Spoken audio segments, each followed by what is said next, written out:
Hello everyone, welcome to केनी studies.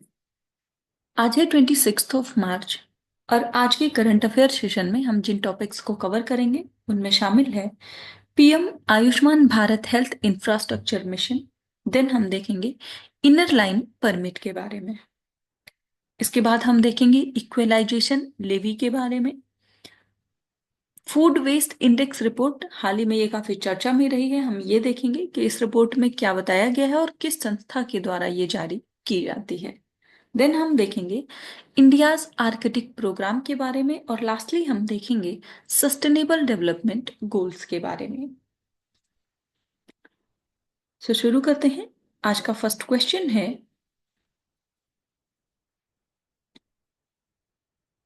Consider the following statements about the Pradhanmantri Ayushman Bharat health infrastructure mission.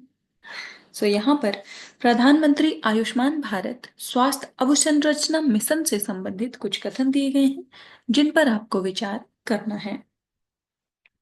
First statement है, PMABHIM focuses on developing critical healthcare infrastructure from the grassroots to the national level. And second, the mission exclusively targets the expansion of tertiary healthcare facilities in urban areas. And third, the key objective of PMABHIM is to strengthen existing national institutions and create new institutions to detect and cure diseases. यहाँ पर आपको बताना है कि प्रधानमंत्री Ayushman Bharat health infrastructure mission से संबंधित कितने ऐसे स्टेटमेंट्स हैं जो करेक्ट हैं।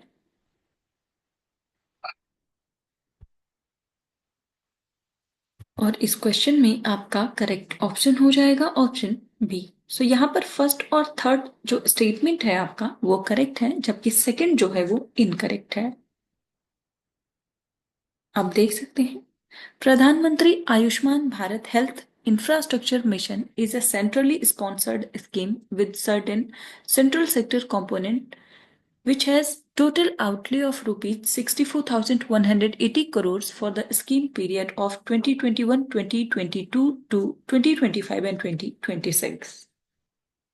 So the scheme envisages a new generation of reform to integrate and strengthen health service delivery and public health action. So the measures under the scheme are aimed at strengthening health systems and institutions in order to provide a continuum of care at all levels, namely primary, secondary, and tertiary, as well as preparing health systems to respond effectively to current and future pandemics and disasters.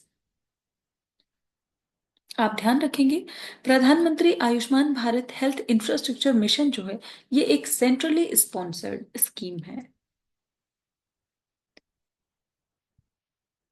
बढ़ते हैं next question की ओर।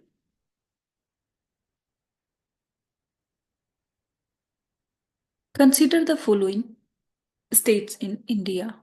यहाँ पर भारत के कुछ राज्यों के नाम दिए गए हैं जिन पर आपको विचार करना है। राज्यों के नाम हैं त्रिपुरा, मेघालय, मिजोरम एंड नागालैंड। और आपसे पूछा जा रहा है, how many of the above states are under the inner line permit regime. आपको बताना है कि कितने ऐसे राज्य हैं जो इनर लाइन परमिट व्यवस्था के अंतर्गत आते हैं।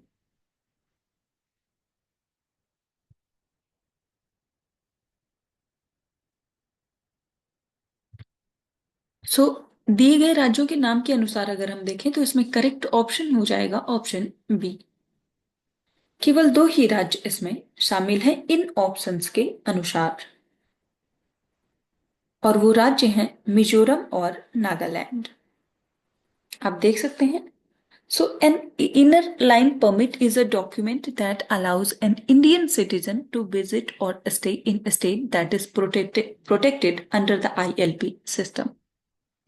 So the system is in force today in four northeastern states, और ये states हैं Arunachal Pradesh, Nagaland, Manipur and Mizoram, and no Indian citizen can visit any of these states unless he or she belongs to that state, nor can he or she overstay beyond the period specified in the ILP.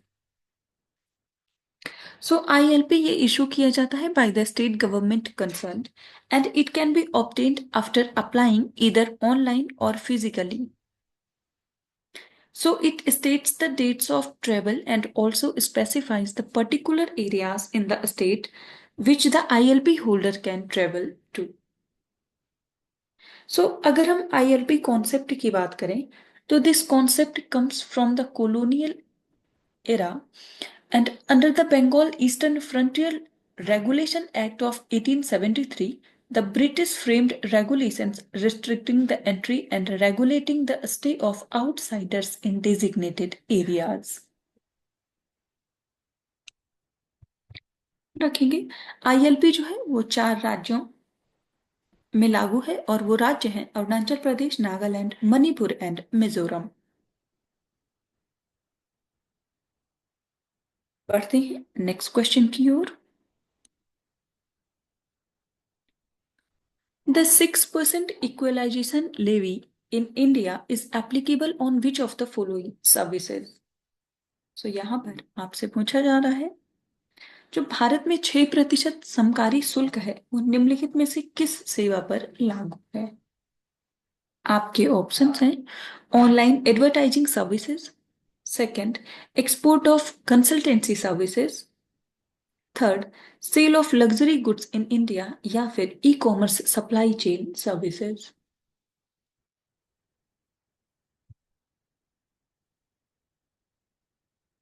और इस question में आपका correct option हो जाएगा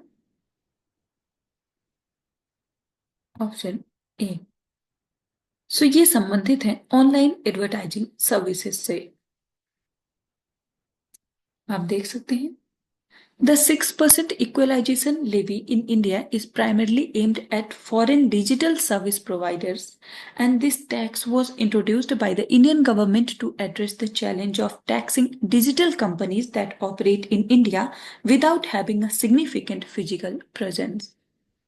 So, such companies often earn revenue through online advertisements and e commerce activities, and the levy ensures they contribute to the tax system similarly to domestic businesses. सो अभी हाल ही में ये जो इक्वलाइजेशन लेवी है ये काफी चर्चा में रहा because the government has proposed abolishing the 6% equalisation levy on online advertisements from April 1st 2025 through amendments in the Finance Bill of 2025 benefiting platforms like Google, Meta and X. अगर हम इस equalisation Levi tax के बारे में बात करें तो इसको इंट्रोड्यूस किया गया था in the finance act 2016 for the online advertisements और बाद में इसको एक्सटेंड किया गया फाइनेंस एक्ट 2020 में to e commerce supplies and services.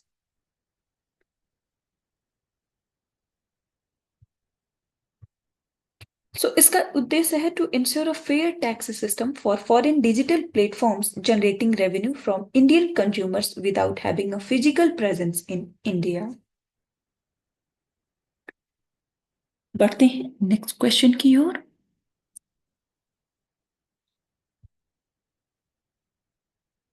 Which organization is responsible for publishing the Food Waste Index Report 2024? यहाँ पर आपसे पूछा जा रहा है खाद्य अपशिष्ट सूचकांक रिपोर्ट 2024 प्रकाशित करने के लिए कौन सा संगठन जिम्मेदार है या किस संगठन ने इस रिपोर्ट को प्रकाशित किया है? आपके ऑप्शंस हैं Food and Agriculture Organization, second World Health Organization, third United Nations Environment Programme या फिर वर्ल्ड फूड प्रोग्राम.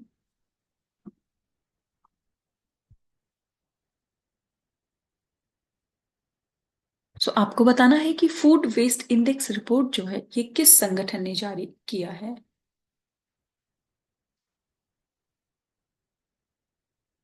और इस क्वेश्चन में आपका करेक्ट ऑप्शन हो जाएगा ऑप्शन सी.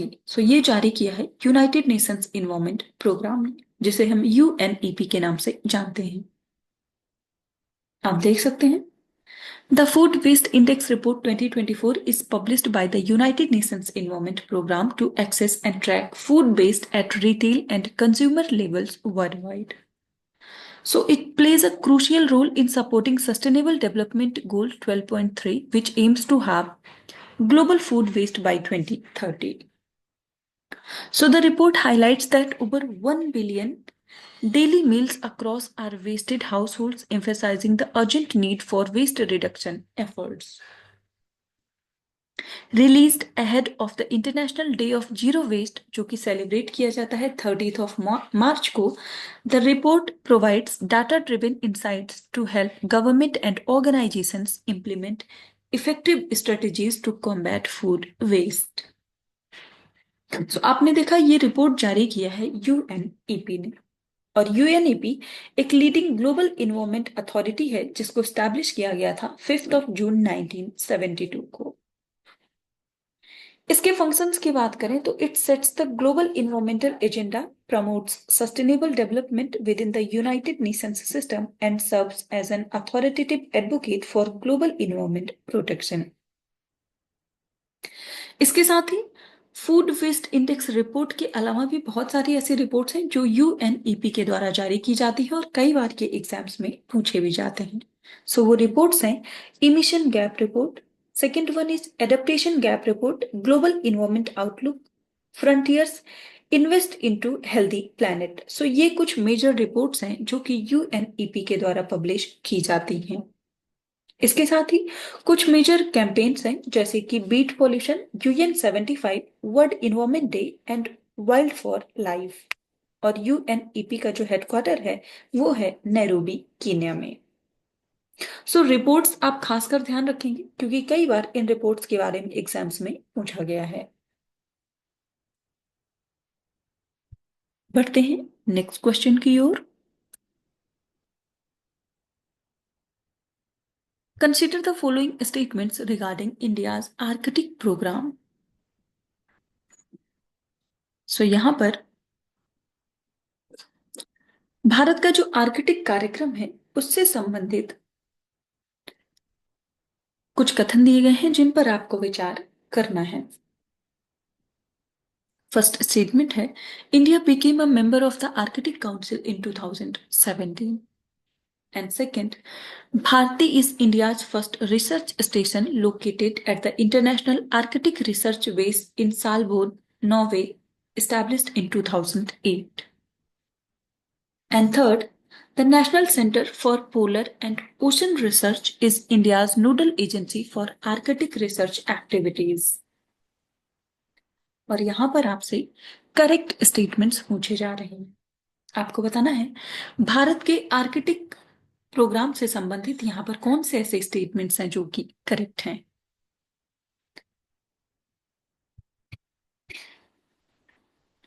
और इस क्वेश्चन में आपका करेक्ट ऑप्शन हो जाएगा ऑप्शन सी। तो यहां पर केवल थर्ड स्टेटमेंट आपका करेक्ट है जबकि फर्स्ट और सेकंड इनकरेक्ट है। आप देख सकते हैं।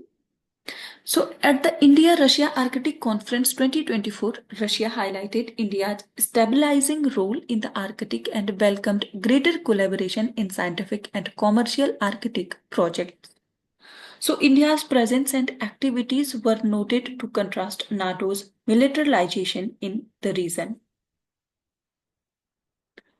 So, India became the observer to the Arctic Council in 2013 and not a full member, and Bharti is not India's Arctic station. It is one of India's Antarctic research stations.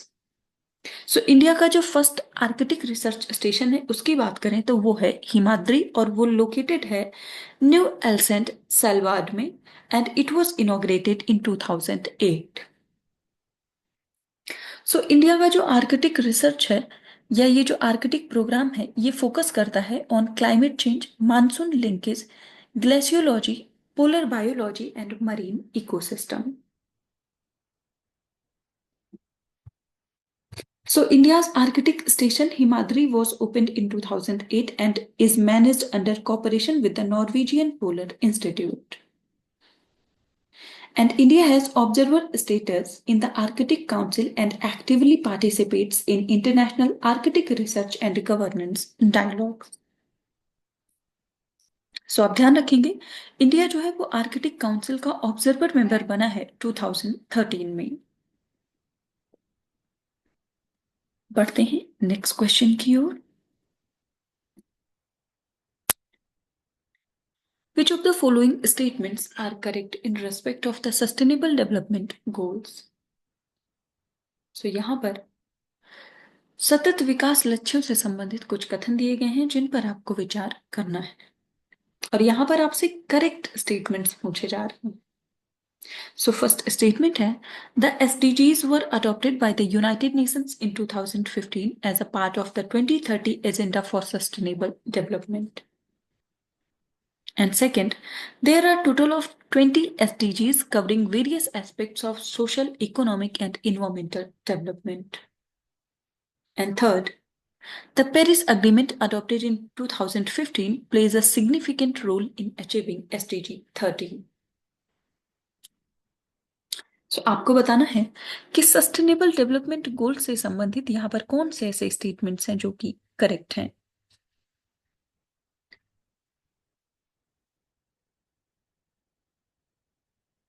और इस question में आपका correct option हो जाएगा option C. सो यहाँ पर first और third statement आपका करेक्ट है जबकि सेकंड जो है वो इनकरेक्ट है। आप देख सकते हैं The United Nations adopted the Sustainable Development Goals in September 2015 during summit held in New York. So these goals were part of the 2030 Agenda for Sustainable Development, which aims to achieve global economic, social, and environmental progress by 2030. So there are 17 SDGs, not 20, and these goals address global challenges including poverty, inequality, climate change, environmental peace, and justice. So the Paris Agreement adopted in 2015 under the United Nations Framework Convention on Climate Change aims to limit global temperature rise and combat climate change. So SDG 13 जो कि climate change से संबंधित है specifically focuses on taking urgent action to tackle climate change and the Paris Agreement plays a crucial role in achieving this goal. So SDGs की बात करें तो आपने देखा कि इसको लॉन्च किया है यूनाइटेड नेशंस ने 2015 में। And this universal, integrated, and transformative agenda aims to support actions that will end poverty and build a more sustainable world over the next 15 years. और ये जो 17 गोल्स हैं इनके 169 टारगेट मतलब स्पेसिफिक टारगेट्स हैं जिनको हमें अचीव करना है 2030 तक। अगर हम 17 सस्टेनेबल डेवलपमेंट गोल्स की बात करें तो फर्स्ट जो गोल है वो है no poverty, second one is zero hunger, third good health and wellbeing, fourth quality education, fifth gender equality, sixth clean water and sanitation, and then seventh one is affordable and clean energy, eighth is decent work and economic growth, ninth is industry innovation and infrastructure, 10th is reduced inequalities, 11th sustainable cities and communities, then 12th है responsible consumption and production, 13th है climate action, 14th life below water, 15th life on land, 16th peace, justice and strong institutions, and 17th one is partnership for the goals.